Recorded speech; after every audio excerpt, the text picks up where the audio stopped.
There are a lot of aspects about Black Clover as a manga that make it great, but one of the most slept on things that hardly ever gets talked about is Black Clover's world building. For starters, we are introduced to the Clover Kingdom in the beginning of the story. The Clover Kingdom as a whole actually has a lot of depth surrounding it in terms of poverty, the way their society works, and how magic is incorporated into day-to-day life. And in doing so, we get to understand the grander scheme of everything that is happening inside of the plot of Black Clover and the overall world in itself, and see how it reflects on fundamental ideas and concepts that are involved into our own world and the people that live within it. One scene that really sticks out and gives us a proper idea on how people in the society of the Clover Kingdom judge and view others on a lens based on a class system, which just goes to show how the world of Black Clover works. Well, not so much as the world, but how the people in that world shape the world that they live in. A scene that really complements what I'm saying is the flashback with a little girl stealing bread. Mimosa's brother sees what the little girl is doing, and he's immediately disgusted and begins ridiculing and judging all other poor people due to the actions of another person. And he then begins to believe that most poor people, if not all poor people, are ugly. And he is a character who strives for nothing but beauty. In his eyes, royalty is beautiful, and anything else that goes against that belief would essentially be ugly. And this would all be dictated by what he sees as a royal and the type of perspective that he looks at his surroundings with. But then in contrast, we have Mimosa, who sees the same thing that her brother saw, but she essentially comes to an understanding and sees that there is a beauty within the disgusting or the ugliness of the peasants, which allows her to see someone who does not possess the same qualities that she possesses as an equal. And what makes this so essential to the world building in Black Clover is due to how both of these characters were able to see how the world around them had inevitably worked, and through different perspectives, each character was being affected by their surroundings. We can really see and appreciate how Yūki Tabata is able to not only flesh out his world, but also his characters with the world that they currently live in. And he does this in just 2 panels. I just want people to understand that this guy was able to not only flesh out characters, but the entire world itself, and bring the world that Black Clover lives in to life by making things that happen feel realistic and actually affect the people that live within Black Clover. These little split seconds of backstory that only last a few panels really help make the world of Black Clover feel alive. And this is just me mentioning how the world affects the characters within it. Now, let's talk about the other kingdoms. You have the Spade Kingdom, the Heart Kingdom, and the Diamond Kingdom, which all work completely different in comparison to the Clover Kingdom, which gives us 4 different societies and 3 different perspectives on the Clover Kingdom, which may or may not treat people of a lower class like shit, especially in comparison to the Spade Kingdom. The Clover Kingdom may separate the lower class individuals and isolate them, which would inevitably determine or dictate what type of lifestyle a person is supposed to have within a kingdom.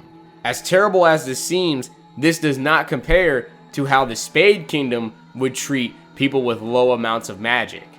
They would essentially harvest these people and use them as tools for warfare by essentially turning their lower class individuals into resources.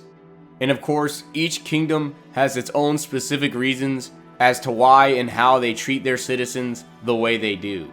By being on the side of the Clover Kingdom, you would essentially just be picking the lesser of two evils.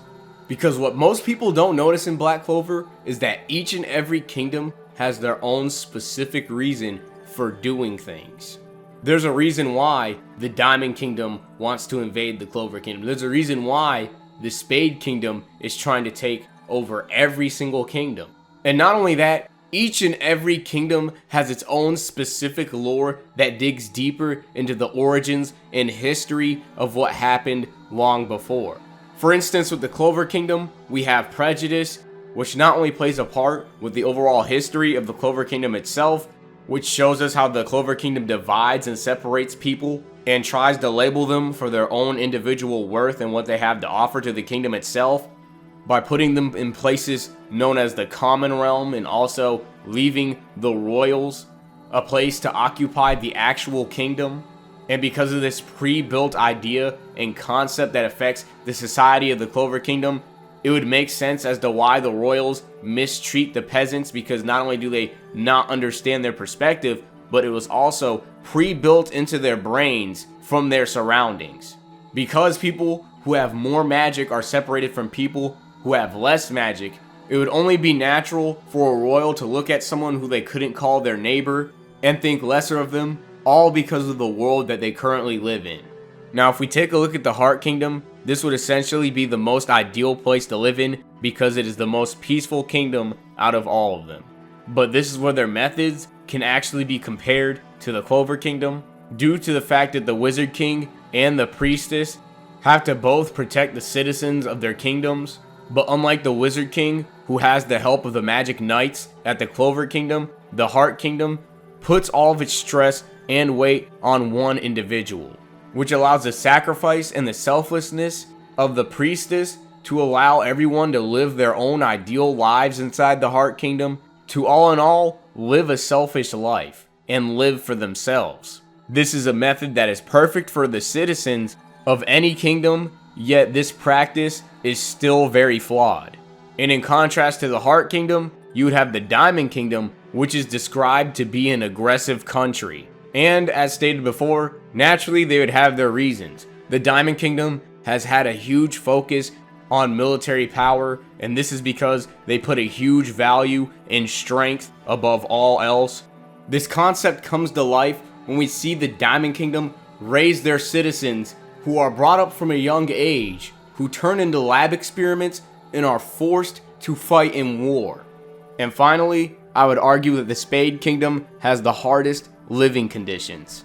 Not much is known about this country, but on the map, they have the most land. With that being said, they still have to deal with the harshest living conditions due to the weather and the heavy influx of demons. The Spade Kingdom is known as a country of demons. And with their separation from the Heart Kingdom, Clover Kingdom, and Diamond Kingdom, they would inevitably be isolated and forced to fight any sign of demons alone. Unlike the Clover Kingdom, the citizens of this kingdom are unified and fight together because they share a common enemy. The status, wealth, and power of magic does not matter for an individual. This is all due to everyone sharing a common ideal and love for their kingdom, because without their kingdom, every single citizen will die. And seeing how a tragedy was born from the magic world around them, and seeing how it can affect the people for better or for worse, makes me wonder why people try and say Black Clover doesn't have good world building, or even take a second to even praise the world building that this manga has to offer. Especially when each kingdom, once again, has its own lore, history, and makings of society, which makes not one kingdom feel the same, due to each kingdom having its own problems and its own methods of handling these problems. And even then, the people in the world affect the world itself. And an example of this would be the Clover Kingdom creating magic types that are not natural, such as chain, steel, and even space magic. And there's so much more to this that I could go on for days. This isn't even taking into consideration that there's a whole underworld that we have not seen yet. There's more of the Sea Kingdom we still could see, or any other locations that are relatively similar to Elysia. But for the sake of your time and my health, we're gonna just cut it here.